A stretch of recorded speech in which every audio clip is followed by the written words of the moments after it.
Shit. Welcome, everyone. Today's conversation is heavy but important. We're talking about the moments that changed wrestling forever, the deaths of Owen Hart, Eddie Guerrero, Chris Benoit, and Bray Wyatt, and asking which loss rocked WWE the hardest. Now, this isn't about ranking the tragedies. It's more about ranking how much it changed the wrestling world. And we're doing it emotionally, professionally, spiritually. But in each of these wrestlers, it forced the company and us fans to look at wrestling in a new light.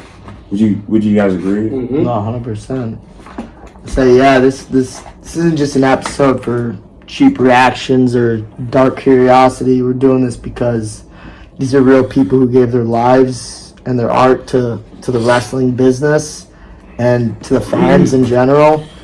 And I feel like their stories just shaped everything that came after that. Like safety standards, mental health discussions, wellness programs, creative risks, and even how fans grieve together online. It just kind of created a big change in the WWE in general. Yeah, so we're each going to speak for one name, tell their story, what happened, and then what changed in the wrestling world forever. Then we'll all bring it back together, challenge one another, and then reflect. The goal isn't to win, it's to understand. And then before we even get into each wrestler and what happened with their story, we just ask you to embrace yourself because some of these stories are emotional because they're human. So, yeah. Yeah, and so with all love and respect, let's begin. And also, just a little side note, each of us are athletes, and this really hits close to home because I do boxing, and the amount of concussions and head injuries my friends have gotten, from doing what they love, really just deepens these stories and the impact. And all of them do sports soccer and football. All we do contact sports. Wasn't soccer was had the most concussions in girls soccer? And the most. I don't know, but concussions are definitely something that's a big issue in sport.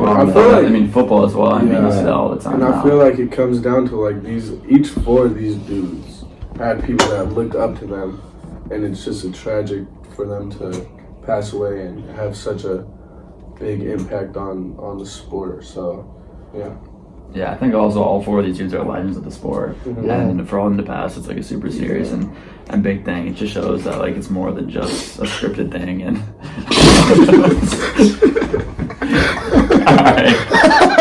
all right, let's get into it. Come on, guys. All right, come on, let's go.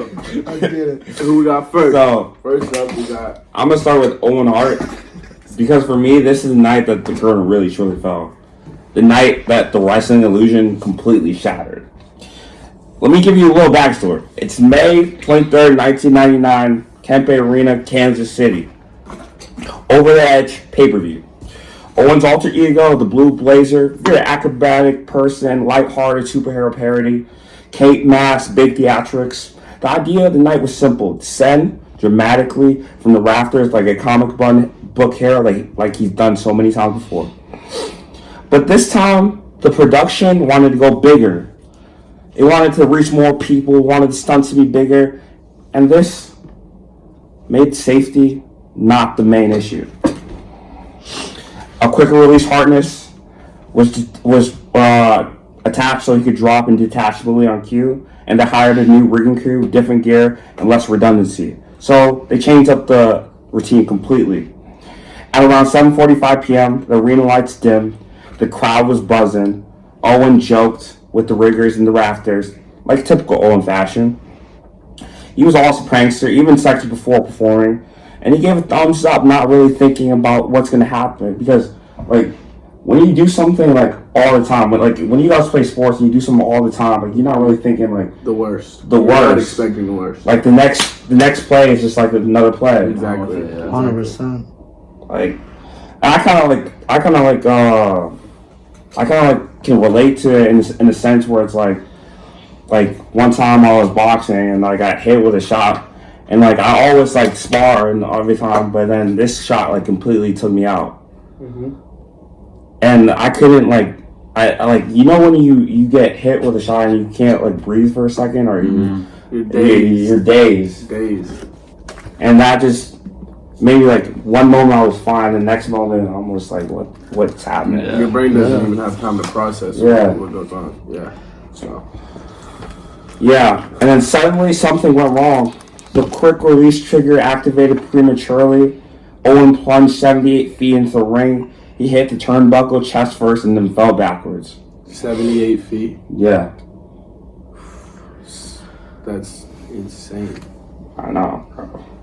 Fans saw a blur of motion. Some even laughed for a moment, thinking it was part of the show, until the referee screamed for out. If you guys were there watching it live, what do you think your guys' reactions would have been? Would you guys have thought it was part of the show or part of the? Because I mean, nobody's expecting, like you said, anything crazy to happen. Yeah. So I feel like you never expect something to go wrong. Like Until it does. Yeah, until it does. So I would have thought it was part of the show. Me too. Because everything in WWE is basically scripted. exactly. Yeah. Yeah. Just keep going. Yeah. I feel like the main problem with this is just switching up a routine right before. Exactly. Yeah, switching up the routine. Yeah. And especially like something so dangerous like acrobatic stunting. 78 feet too. Yeah. Nothing to mess around with. Yeah. That's crazy. I feel like even just for the fans there, that's a pretty traumatic No, for experience. But even imagine what about his family was watching? Yeah. I'm talking about the fans, but what do you think about the impact of his fans, Yeah. bro? Yeah. Live on television, people are laughing, Yeah. and WWE's not even like turning off the camera. I feel like that's something like they could definitely. Yeah. Yeah. People probably just had no idea what to do. Yeah. Some guys just froze. Like, I'm curious if the family could have like sued WWE or what. Yeah. But after the incident, but after it happened, I'll give WWE's credit to cut the camera away instantly. So after it, and Jim Moss' trembling voice came through and said, "This is not a part of entertainment tonight. This is a real situation." That line is shared through wrestling history. Like, everyone knows about it. In the ring, EMTs rushed in backstage. Wrestlers were sobbing, frozen, praying it wasn't as bad as it looked. And then, minutes later, word spread Owen Hart had died. Like, Tragedy. bro, that anticipation from that, bro. So was he pronounced dead in the ring No, or in during the event? so like minutes later, like a little bit later, they pronounced him dead. Okay. He was unconscious.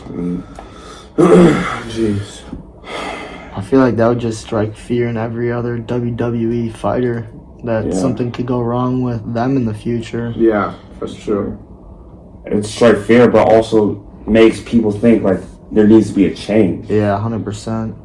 in terms of the policy. Like, it can't always be like you have to do this crazy stuff for viewers to watch. Sometimes you need to do less crazy stuff so your people who are performing are safer. Yeah. Exactly. What happens next remains one of WWE's most controversial decisions ever. The show continued. Wow. See, that's where I get thrown off. Like, out of respect, you have to stop it. Like, that's when I lose respect for WWE. Yeah. For this particular story. 100%. One of your most legendary, most known wrestlers died in the ring because they messed up on. It's pretty much WWE's fault. Yeah, and they exactly. just continue the show.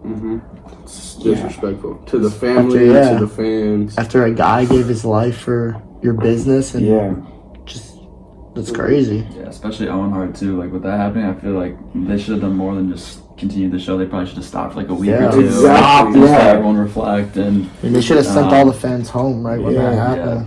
just take a moment for everyone. Yeah, man, they gave his everything, his life to this sport. He's done everything, and you're just gonna treat him like that? Not even care about his family? Yeah. I mean, at the end of the day, you got to pay the respects to the family too. Comedy carried on. Fans sat in stunned disbelief, unsure what they had just witnessed. Owen's Hart death was a moment WWE realized it could no longer hide behind performance. It had to look in the mirror and see the cost of its spectacle. What do you guys think about that? I mean, that is a crazy story, like, just as it is. But I think the part that really threw me off was obviously how the WWE kept the cameras rolling, the commentary. I just can't get behind on why they would do that. I mean, you guys said it, like, the guy died. You have to have respect for his family, for his fans. It's just the right thing to do. No, 100%. The next night, Raw's War turned into a memorial. No storylines, no entrances, no pyrotechnics, just humanity. Wrestlers broke character for the first time on the scale. They told stories, they cried, they hugged. It was the most real thing WWE ever done. But behind the tears, something bigger shifted. Owens' death forced WWE and all of wrestling to confront safety in a way it had never done before. Stunts were reevaluated, rigging procedures changed. Live event producers were given authority to halt shows if something went wrong. Performers quietly gained the power to say no to risky spots, and crew communication protocols were rewritten. Not everything was formalized into memos, it was cultural. Quiet, but changed everything. Inside the locker room, morale was shattered. Mick Foley, Mark Henry, Jeff Jarrett, they all described it as losing a brother. The night after, the building was silent backstage. Grown men who had never shown emotion just sat and cried. I feel like for the guys like Mick Foley, Mark Henry, and Jeff Jarrett, I feel like they would kind of stand up for their friend and say, like, I feel like they should have stood up against WWE and say, like, what they did was wrong, like letting the show continue and just like switching up the routine before a fight, especially at that kind of caliber where it's 78 feet high. Yeah. I feel like if I was one of those guys close to him, I feel like it would be mandatory, like you have to stand up for him. Yeah. And I, like, although, like, what happened to him was horrible, obviously, and it sucks that it had to be him that it happened to, but I think it is good because the stunts got reevaluated and, like, they started saying no to a lot of the risky stunts they were doing in the future. So. Yeah, this was a horrible event, but some good came from it. Yeah, so. exactly. And beyond the ropes, like, I have a question for y'all. I'm posing a question for y'all. Yeah. So, like, has, like, a traumatic injury happened, like when y'all playing sports, and, like, how does, like, the team deal with it? You know what I'm saying? Like, does team culture, like, do you guys, like, deal with it? Like, do you guys talk to, like, the people who are doing the sports, or do you guys deal with it, like, individually? Like, does that make sense? I think you can do a little bit of both. You can have some time to yourself, obviously, and reflect what's going on. But on the other hand, when it's you and your team, I feel like it can also, like, build team chemistry in a way. Yeah. Like when you're checking on your brother, like, how are you doing? Oh, you need help, all that type of stuff. So that's what I think. Yeah, I agree. I think in my experience, it's just brought everyone closer together. Yeah. Like, you want to be closer together. You want to just be there for each other in that time. So I think for me, it's always just brought the team together and made us closer. Yeah, no, 100% the same. I feel like if you try to deal with it on your own, it just brings you in a darker light. So just dealing with it as a team brings not only the team together, but it also helps you deal with it better. Yeah. So. I agree. Yeah. And beyond the ropes, fans felt betrayed, heartbroken, helpless for the first time. Millions realized that the scripted world carried real danger. Owens' death wasn't a part of the show. It was at a human's cost, broadcast in real time. His widow, Martha Hart, refused to let it be forgotten. She sued the WWE and the rigging company for negligence, eventually reaching a settlement. But more importantly, she founded the Owen Hart Foundation, dedicated to scholarship and humanitarian work. She turned unimaginable loss into purpose. For decades now, every time a wrestler is asked to do a dangerous spot, someone in production says these same 3 words: remember Owen Hart. That is It's deep. That is deep. like I feel like that kind of makes you second guess whether you want to actually do the stunt or not. Like 100%. learn from other people's, not even his mistake to be honest, because it was really the WWE's fault. But Learn The from rigging other company people's too. The tragedies. rigging Exactly. company too. exactly Yeah. so, and I also think it's good for his widow Martha that she ended up, doing something with it and 100%. founding that foundation. But so, what would you guys like? Scale the shock factor and all that type of stuff. Let's get into that Yeah, for this one. I think we tell all the listeners that we have 5 criteria for each incident: shock factor, company impact, policy and industry change, locker room morale, and fan legacy. We're gonna go through all those for each person, and then rank them out of 10. Yeah. On what we think. So I'll start first. I think shock factor is a 10 out of 10 just because of like the falling 78 feet from the air, and then the show continuing, for sure, and the fans are like not even know what's happening. It's a 10, bro. 100%. for sure, I agree. 10. Totally agree. I'd Company say, impact. yeah, you want to do it? Company impact, I'd say 9. I 9? mean, would you guys agree on that? 100%. I feel like it's just the ethical part of it's just kind of makes WWE look terrible in Exactly. a way. So definitely a 9 on And the way company they impact. handled it. 100%. All that. Yeah, I'm gonna give that a 10. 10? Yeah, I'm gonna just give it a 10 just because the Owen Hart Foundation 100%. and how they completely changed like the stunts, and they, made them able, like wrestlers were able to say no. So I'm gonna give it a 10. 100%. Yeah, and then policy industry change, I think we would all say it's in like the 8, 9, or 10 Yeah, range. We already kind of yeah, talked about it, yeah. but obviously it was a horrible incident, but a lot of good came from it, and WWE's probably safer now because of what happened. Yeah. No, I just feel like the locker room morale and just the fan legacy is probably around a 9, also 9, 10 range. I feel like these are all just These are all high good. ratings. I Fan agree. legacy, Yeah. fan legacy would also be. Up there. Yeah, 100%. definitely, definitely not. Wow, that was a crazy one. So. And now, That was yeah.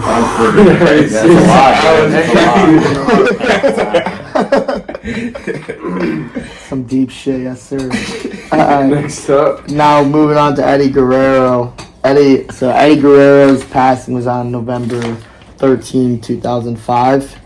His death was like a punch straight to the chest. I mean, not just for the fans, but everyone in the company. He was just like such a loved WWE wrestler. I mean, he had a legacy for sure.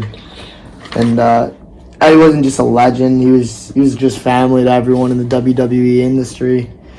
He was fighting demons for years with addiction, painkillers, alcohol. He was suspended, released, humiliated. I mean, he rebuilt himself brick by brick. I mean, he got clean, he found faith, repaired his marriage, and he came back a stronger person and a different person. His comeback story was like one of the most inspiring in wrestling history, probably for sure. I mean, can we pause real quick? yeah. I need to take a piss.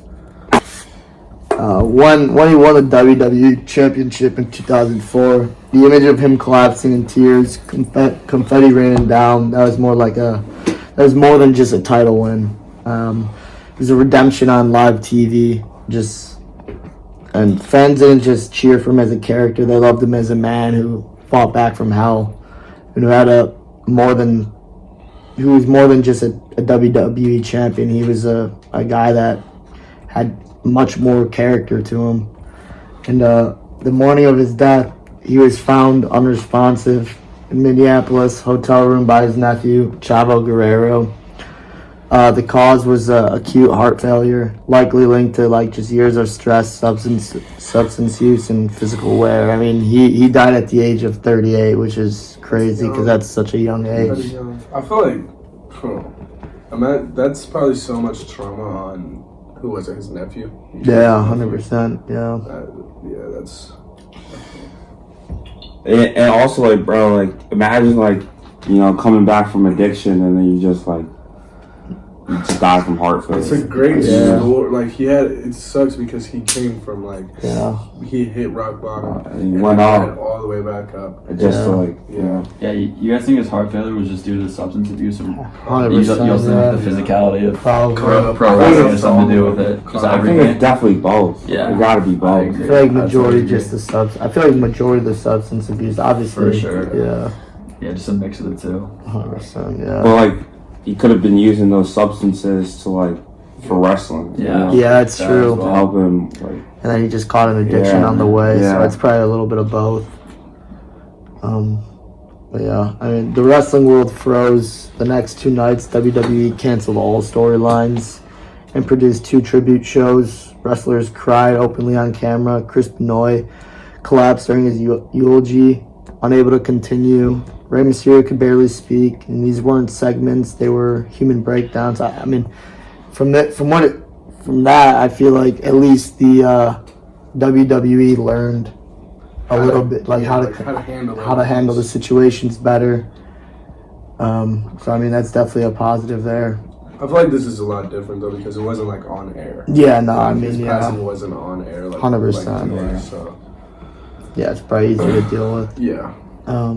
But fans at home cried with them because Eddie was the guy. He was the one who made you laugh, who made you proud, and who made wrestling feel alive. I remember when I was younger, bro. I was always looking at Eddie Guerrero. Yeah. I mean, he's probably made up a lot of our childhoods watching wrestling, so crazy. I mean, Eddie's death didn't just break hearts, it triggered a reckoning on wellness and compassion.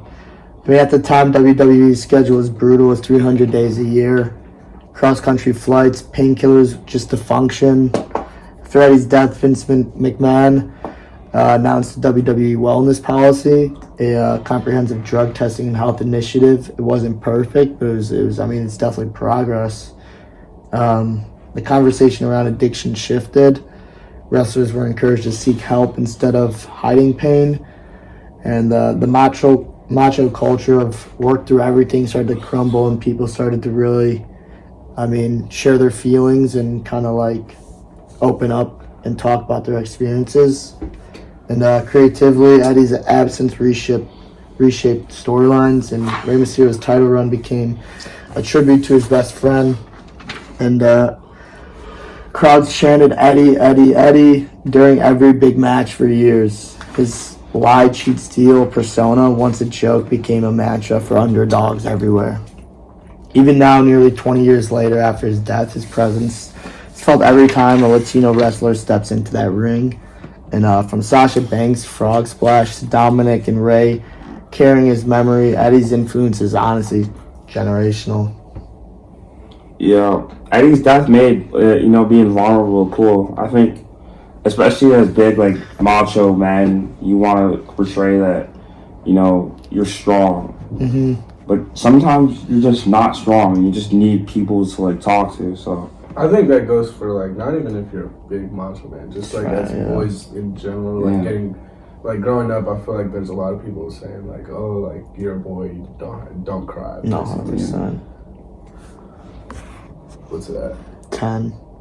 But yeah, I feel like you're taught to like hold your emotions inside and just let them build up. When really, in reality, you should let it all out, and it's okay to show emotion and stuff. Yeah. So that's good that it kind of led into something good. Like, I agree.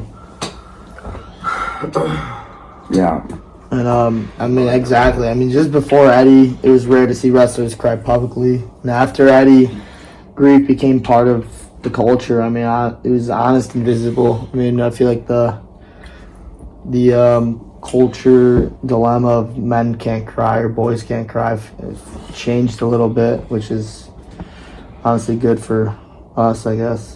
yeah. I mean, I be about to cry sometimes. I'm not gonna lie. Should we move on to our rankings? Yeah, so now for the shock factor, I mean, I'd say probably like a 9. I mean, it was just out of the blue and just He heartbreaking. was so yeah. young as well. So young, so unexpected. I'd say I would go off on a limb and say this is a little less of a shock factor for me because it wasn't like like I said, it wasn't on air. Nobody saw Yeah, I it. guess, yeah. And people didn't see him fall from, what was it, 78 feet or Yeah. something. 100%. But it's definitely still shocking because he had a good story. Yeah. Like hitting rock bottom, going back up. So I'd go like 7.5. Yeah, I agree. I mean, I feel like the fans definitely knew about like his background of like Yeah. addiction and drugs and stuff. So I'm sure when they heard about his death, it wasn't like the most surprising thing. Yeah. Just like the one we That's talked true. about. Yeah. Yeah, I mean, I imagine since it was like he was such a big figure in the wrestling industry, just because that he died, that's the shocking part. Yeah. Yeah, well, yeah.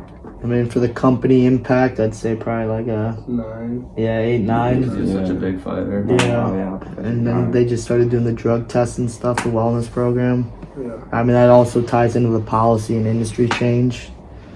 So I'd probably say like an 8, 9 for the same Yeah, thing. Yeah. And then locker room morale. This one would probably be pretty high. Yeah, I'd say I like feel a like this one's 10. always going to be 10. It's always- yeah. It's like a huge impact for Yeah. I love him. Right, yeah. 100%. Too many people loved him. Yeah. Same with So the fan funny, yeah. culture, I'd say. Especially like the Latino fan culture.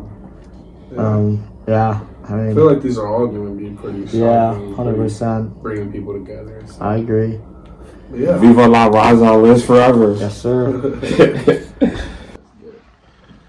All right, so now we're gonna move on to Chris Benoit, which is like one of the craziest and saddest stories I've ever heard of in the sports world, and it's something that I had no idea about before researching for this. So, yeah, this is definitely the toughest one to talk about. And it starts in June 2007.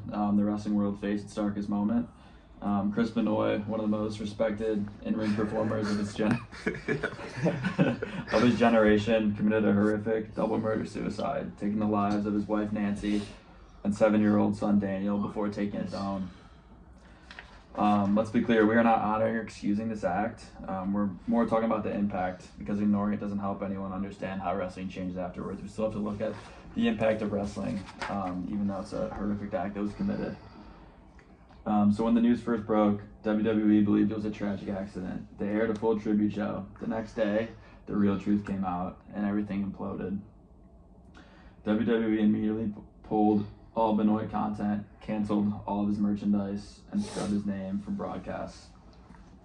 You guys agree with that? You think that they should have? Yeah. Yeah. 100%. For sure, right? 100%. Yeah. You think the impacts from like WWE, like the fighting stuff, the stunts, had something to do with his decision making on, Almost like CTE. yeah, almost like a CTE, I mean, like could. PTSD kind Yeah. of thing, Just where he just went stress. crazy? All of that type of stuff. I mean, I think there's probably underlying psychological issues with, him. Yeah, I think- probably.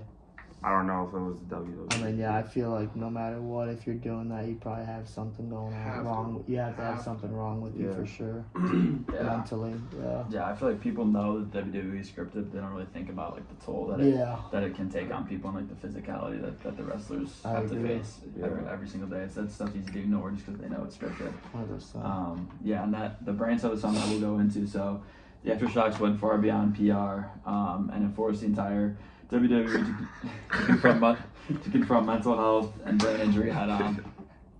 So doctors discovered that Benoit's brain was severely damaged, resembling that of an 85-year-old Alzheimer's patient. Repeated concussions and chair shots had caused CTE, there we go. a brain issue linked to aggression, depression, and cognitive decline. For decades, wrestlers have been smashed over chairs over each other's heads nightly. No helmets, no medical oversight. After Benoit, that changed overnight. WWE banned unprotected chair shots. They instituted mandatory concussion testing and baseline evaluation programs. They hired neurologists and established a talent wellness program to monitor physical and psychological health. Media scrutiny exploded. Sponsors threatened to walk. The company realized it wasn't just about entertainment anymore. It was just about ethics and safety. I mean, I guess that kind of answers my question from before, from like the traumatic on the brain stuff. So I mean, clearly he had something. He had a Mhm. bunch of hits to the head or something. Yeah, I agree. I feel like this brings up a pretty good point about like how people say all of wrestling is fake. Like it's Yeah. obviously not, like they said, a bunch of hits to the head with chairs, whatever it may be. Like you're still getting hit and it still takes Yeah. a toll on your body. So Maybe, I mean, yeah. they did change it up a little bit with banning unprotected chair shots and stuff like that. So yeah. Yeah, we saw a lot of change. So Yeah, the strategy completely changed like how fans, watch wrestling. Like trust was completely broken. Yeah, definitely. Fans didn't really know how to feel after that. Could you separate the art from the man? Should you? A lot of people stopped watching entirely. Others stayed but demanded accountability. The event also inspired broader sports reform. Studies on NFL players, UFC fighters, and boxers all cited the no as a turning point in the CTE conversation. I feel like, that's just a tragic story. I don't know if I could, I know it happened, but I don't know if I could believe that it was just the CTE that had made him do Yeah. that, because in order to do that, bro, You just have to be Great. Yeah, Yeah. messed up you in the don't head. just wake up one day and 100%. oh, I'm gonna do this, but I feel like something had to happen, like in his childhood. He was Exactly. born with some kind of mental Some type of illness or trauma. something. Yeah, Yeah. that just kind of triggered in that moment.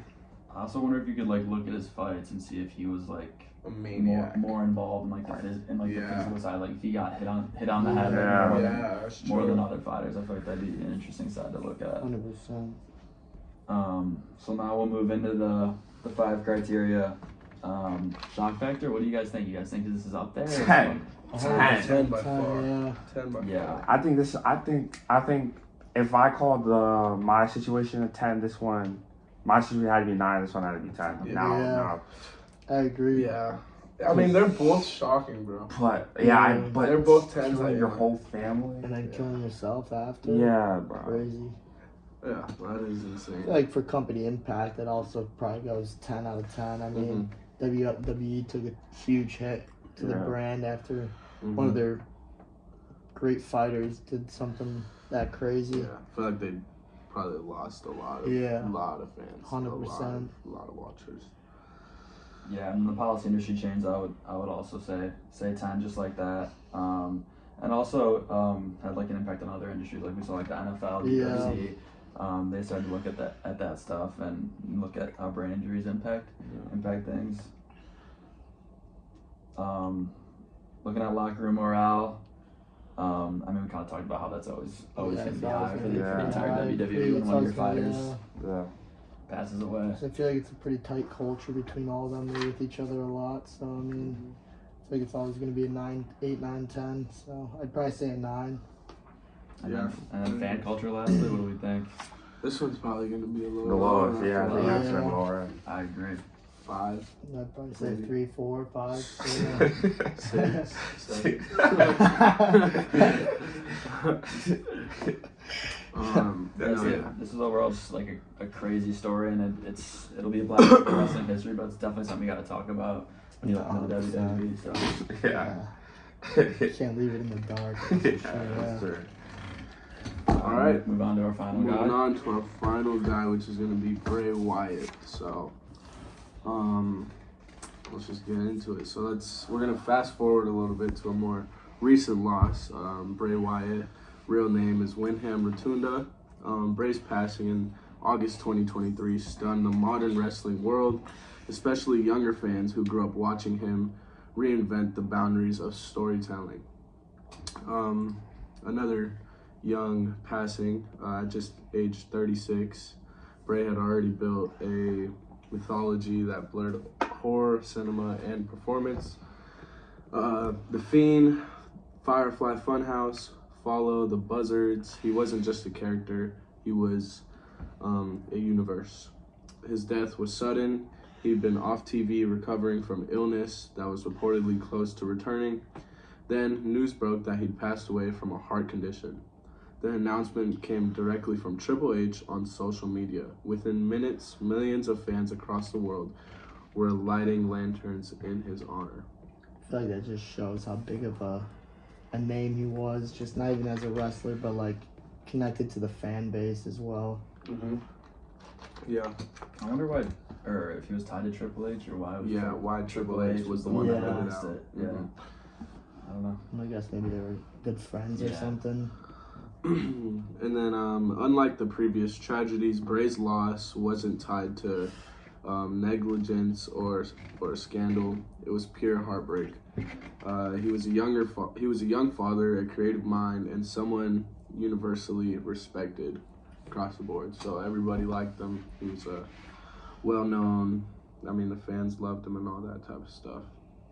The outpouring was immense. Wrestlers from every company, WWE, AEW, Impact, NJ, PW, all shared tributes. Artists painted murals, fans built shrines at live events. Entire arenas dimmed their lights and raised phone flashlights chanting, "Thank you, Bray." From a cultural perspective, Bray's death showcased how modern fandom grieves together online. It united fans in real time across borders, languages, and promotions. Creatively, Bray's absence left a massive void. He pushed WWE toward cinematic storytelling, like the Firefly Funhouse match with John Cena during the pandemic, which proved that wrestling could be art and how do you say that? Allegory. Allegory.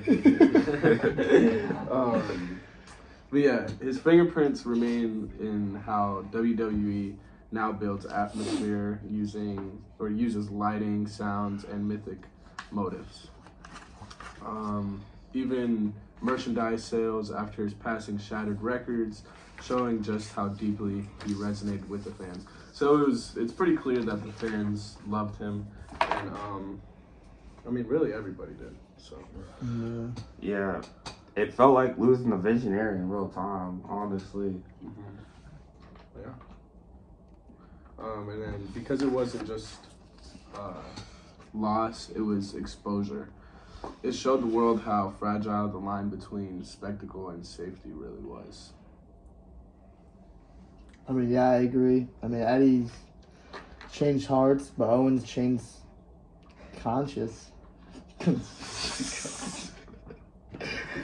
I mean, yeah. Yeah, I think we had a little bit of a mix-up there. I think we should just jump into the criteria. Yeah. We ended up covering that. Yeah, So. we gotta hop into the criteria. So, all right. So shock factor. Shock factor. So starting with shock.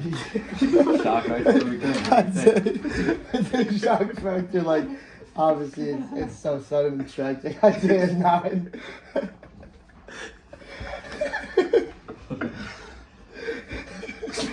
What would you guys think? Probably 9? I'd have to agree. Yeah. Yeah, Sudden, 100%. I mean, sudden and tragic, like you said. 100% Sudden and sudden tragic. company impact's got to be up there as well. I mean, yeah, it's just an emotional shockwave. I don't know. I'd say probably 7, 8. Yeah. I mean, policy and industry change, I'd say it's pretty low. I mean, it had really nothing to do with anything with WWE, so I'd probably say it was no structural change, but just kind of like a creative influence. So I'd say probably like a 5, 4. Yeah, I would agree. It's definitely low. Like the other fights, we more saw like actual like policy and 100%. real changes within the WWE. And here, we didn't really see any structural changes. Yeah, So. yeah. I mean, I kind of agree. I think I'd rate it probably like a 6, just because like it wasn't like WWE didn't really do anything wrong. He just suffered a 100%. heart failure, but he impacted the company so much in many Yeah. ways without the creative direction, It's the just a loss of- storytelling, yeah. just the loss of an important figure. 100%. I'd just say locker room morale and family culture, obviously 9, 10-ish. Yeah. Yeah, there for for sure. Yeah. I agree. So, All right. So now that we've gone through all 4, we have to come to a conclusion on kind of who like, had yeah. the biggest impact, who's passing. Yeah, had the kind of like a biggest cross impact. examination, reflection Exactly. type thing. Yeah. Exactly. That's true. That's the right way to close it out. Yeah. What do you guys think? I mean, they're all obviously a tragic, so let's just say that. But I think yours was I mean, I'd say Eddie's was definitely the heartbreaker. Eddie's was. Yeah, I mean, I feel like it broke the wall between like a kayfabe and a reality emotionally. Exactly. Yeah, I don't know. I feel like you're was you guys Yeah. Chris Benoit? Benoit. Yeah. Benoit. Yeah. Yeah, I think Benoit was definitely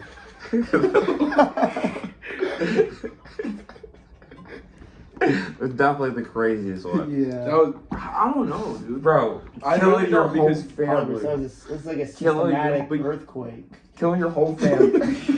But I feel like, bro, imagine being in the audience and seeing a wrestler fall to his death from 78 feet. It's true. Like, Are we writing That- shock factor right now? Yeah. No, we're not even. We're just doing like. We're just doing in general, In general, right? like Yeah. which had the biggest impact on the WWE. All right, let me rest my case for Chris Benoit, and then you rest your case for my guy. Remind me of the name again. Owen Hart. Owen. Yeah. Yeah, Owen Hart. Owen. So, go ahead. All right. All right, bro. We got. No, this is fine. No, this is Go fine. on, go on, yeah. All right. Go with it. My case for Chris Benoit is because not only so why like let's talk about CTE. Why do athletes do crazy stuff after they play? Why do athletes like in the NFL 3 years after they retire? What is it, like 80 to 85% of the NFL players go broke Yeah, or something like that, or they yeah. struggle with Wow. mental health or psychological problems? Yeah. It's because of these repeated hits and brain injuries. And these repeated hits and brain injuries make athletes completely act different. They change the neurotransmitters of the brain, they change the receptors, they change how you react with each other in the world. No, yeah, you're right. Yeah. That is all. So- facts. So when Eddie was taking these not Eddie, Chris, when Chris was taking these massive hits with these chairs, Yeah. unprotected, just kept the hits after hits, the brain's moving all ways. And what do we know about CTE and what do we know about concussions? It's about if the brain, the amount the brain moves is the amount of concussions. No, that It is results true. to more concussions. That is true. Yeah. So this forced WWE to make it way more safer in terms of like the hits, how stunts are done, like everything, and then they also inputted a lot more mental health people, like mental health people Like, okay. Yeah. to help. No, I know like, what you're saying. You know what So, I'm I think that has a bigger impact on like sports across the board, not only the Right. WWE. Yeah. Like, Yeah. like you're saying the NFL. I think we were talking about. UFC, I think we were talking about yeah. overall impact on sports. It'd be Spino, Yeah. but yeah. if we're just talking about wrestling, there's definitely an argument to So, for Owen, I think they had to take precaution on. I mean, after his death, the protection of the stunts and how they had to change, all that stuff, and try to make it safer, and then also like making sure that the wrestlers that wanted to do different or like crazy stunts Yeah. after him, like were sure of it, and like No, 100%. they were they knew what had happened in the past and stuff. So Yeah. I mean, Yeah. it's hard to choose one. Yeah, I feel like just Owens. Yeah, I mean, I feel like that one rocked the company. Like you just to its core. Yeah, it's just I mean, you're not wrong. no, like I worded it really bad. Like, it's just like a huge shock, and it just affected the company as a whole. I don't know. All right. So do you think that Owen had the biggest impact on? Owen's death had the biggest impact on? I'm not on sure, wrestling? bro. Not I sure. don't- I actually changed my mind. I think it's Owen. But I agree. changed I think, my I mind. think I think it's Owen. Owen. I agree. I think it's Owen. Really, 100%. I changed my mind. Who do you think then? I don't think it's you. No, I think it's Benoit. Benoit. Benoit. Benoit. Alright. Because think about it, he killed his whole family. You know, I'm with you on that. Actually, I think it's Benoit.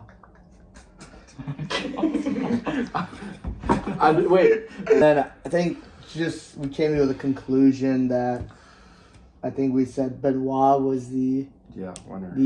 most impactful. So, and, I think that's all we got for today. I hope you guys enjoyed it. Yeah. Yeah, And, guys. stay tuned for the next one. Next up, yeah. Thanks for listening. Yes, Thanks sir. for Yes, sir. listening. See you guys next See week. ya, have a See you good guys one. next week on Yes, sir. WWE Podcast Returns. Yes, sir.